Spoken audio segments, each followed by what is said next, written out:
أعزائي المشاهدين، أهلا وسهلا بكم. عدنا لكم جديد في فقرات المؤتمر العلمي الرابع القائم في جامعة أم القرى. معنا هنا أحد الزوار، نتعرف بك أخوي. معك أحمد عسيري، طالب جامعة أم القرى قسم الإعلام تخصص دعوة التلفاز.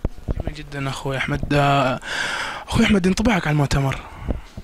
والله المؤتمر يعني بصراحة شيء أكثر من رائع. حضرنا الافتتاح وكان في أكثر من فعاليات، يعني ما أقدر إيش أقول لك، بس يعني شغل رائع والله وأكثر من رائع. أخوي أحمد، إيش اللي جذبك المؤتمر؟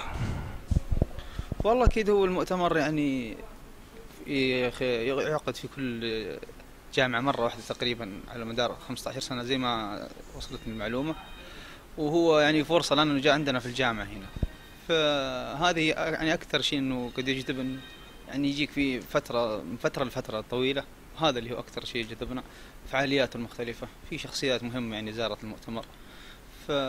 يعني هذا هو أكثر شيء يعني جذبنا المؤتمر. طيب أخوي أحمد، معك التوفيق يا رب، وشكرا لك حبيبي. الله يعطيك العافية، مشكور حبيبي. أعزائي المشاهدين، ترقبوا الفعاليات والفقرات القادمة، وشكرا لكم.